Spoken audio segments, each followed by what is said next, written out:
happy Homebrew Wednesday. You know, haven't posted the past couple weeks, but of course last week you saw the videos from Transmitter Brewing. Great new brewery in Long Island City, New York City, basically on the border of Manhattan and Queens.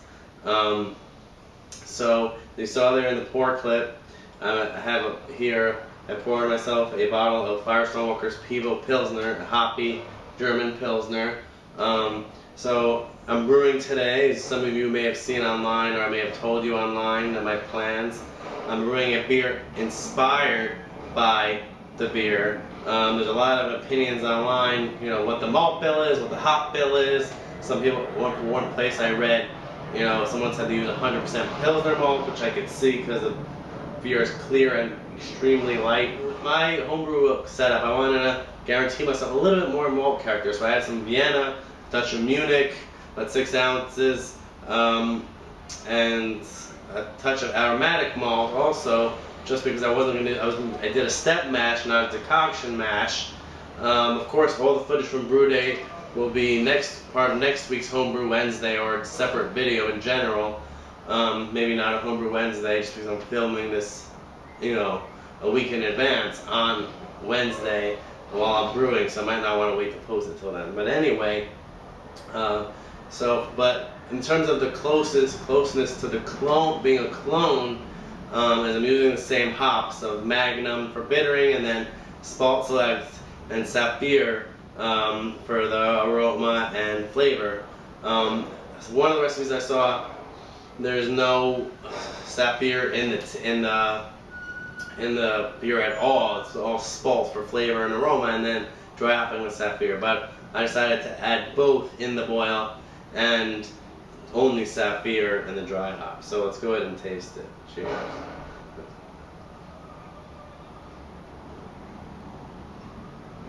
And that's great. For the yeast strain, I'm using yeast 2124, which is a Bohemian lager. And some people say you should use WP 890, which is a German lager from White Labs. But Bitter Nesters doesn't carry White Labs on yeast, so I thought I'd pick that strain and see how it turns out. But what I love about this beer is that really unique, herbal, slightly fruity, slightly lemony hop character that like somehow stays within the beer as it ages. So as long as you drink the beer within the 6-month window, it's just such a delicious, spot on for the style Pilsner. So I'm gonna go ahead and show you the boil, and maybe show you what else I have going on in my apartment, and I guess we'll come back for a wrap up. Alright, let's go. Alright guys, so going into my kitchen, as you guys have seen pictures of on Facebook, if you follow the Brewed Palate on Facebook, if not you should, I have here my keezer that I've built. I'm not done with it yet. I still have to, you know, obviously fill my kegs, you know, put together my my beer lines. I already put together my my gas lines, and I'm using these because I'm not buying the faucets right away. I'm using these. I cut up the saw like a 1-inch wooden dowel, and I stuck it in the holes just to block them out. And I did it on the other side too. And I have my temperature controller all ready to go. And my CO2 tank all put in. As you see, I'm keeping it on the outside, so I'll just show you quickly what the inside look like. And I am going to be posting a series of videos on the keezer build itself, because as you see here, it's a pretty unique looking keezer, because most people don't do this to the top. So here's the inside. You see we have the wooden pegs in there as well, and I piped in my gas line where I have the CO2 regulators there, looking all nice. I decided not to put an extra piece of wood in because I thought it just looked so good like that, with a nice stain on the inside and the gas coming right through. So some people put an extra piece of wood there, but I just sat it on this lip and then just screwed it in from the top part, so it's like leaning on, and then when I get more, I'll just attach it the same way, and the gas lines will be nice and hanging down from there. As you see, I have them hooked up already. So that's the keezer. Then moving along, I reorganized this part of my kitchen recently, so it's not as I have more room for Brew Day. But I should note that next time I build a keezer, I'm gonna cover my buckets that I used to support the color while I stain it better, because as you see, I kind of ruined them with stain. Even though I covered the top, I didn't cover the buckets 100%. So, you know, I bought new buckets when I picked up the ingredients for this beer, which is my Pilsner, as I just talked to you about. So it's about 15 minutes into the boil, and so I have another 15 minutes or so till the first hop addition. So that's that. That's of course the spent grain, which I'll be cleaning up soon. And then just to show you what I decided to do to keep, because my apartment is getting so hot during Brew Day / it's the summer, I decided to put my stir plate in my ferm fridge by kind of rigging it up. I have a lamp which has an outlet in it, so I plugged the stir plate into there and then plugged it into the wall. And then of course the temperature controller is on. And then in here, as you see, I have my yeast starter, keeping it between 70 and 72, maybe just below that. And I have the probe nice and insulated on as I usually would for a fermenter. I have it nice and insulated there, so it stays nice and cool. And as you see here, there's a nice amount of bubbles over the top of the yeast starter, and there's a lot of yeast in there and suspension, looking nice and light. So there's definitely a lot of activity in there with 2 packets of the yeast, which you should note, which I didn't know right away, and I had to have my wife pick me up a second packet of yeast, which was the last one they had at Bitter and Esther's, so that I can make sure to have the right amount of yeast and not have to step up the starter, which I really didn't want to experiment with, especially because I found out the day before Brew Day.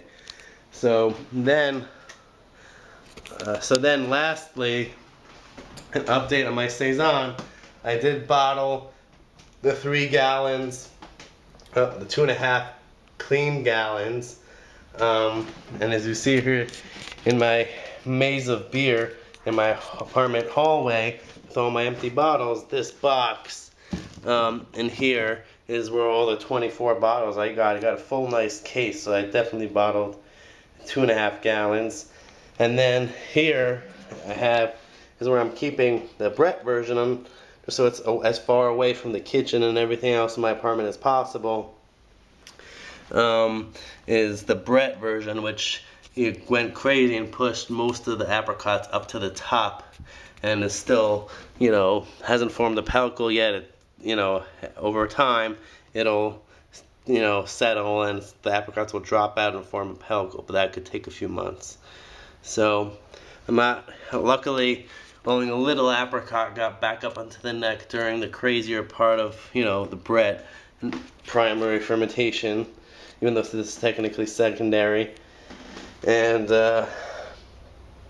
yeah, so it's going well, and I'll update you once there's more, even though Brett beers, of course, you have to be patient with. Alright guys, so that was the tour of what's going on in terms of my brewing. One last thing actually is for the Interbarrel Brown Ale video, which you may have seen. I'll put a link here in this video to it. I'm going to be picking up, I dropped off my keg at Bitter and Esther's for Sean to pick up and fill and bring back to Bitter and Esther's, just because we don't live so close to each other, even with driving.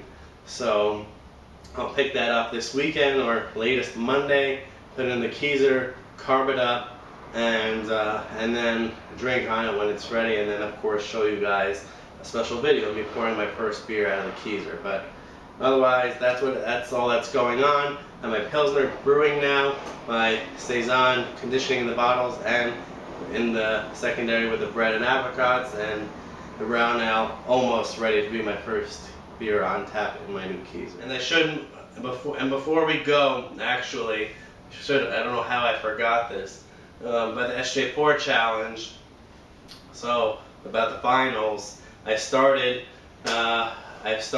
reviewing beers and posting scores. and I haven't really seen so many on mine yet, but I know the hops are fading, and that's going to be a challenge for all the other IPAs in the finals. But you know what? I got to the finals. That's what matters. I did not expect to be the #1 in the Northeast hub, so no matter where I get in the finals, I wish you all the rest of the U.S. finals, and of course, people who are still involved in their semifinals and first round of their regions and countries. Good luck, and I definitely look forward to seeing how this year's challenge turns out. So cheers, happy Homebrew Wednesday. Hope you all continue to expand your brewing, whether it's with equipment or just trying new things, and I hope to see you in upcoming videos and of course more Homebrew Wednesdays. Cheers.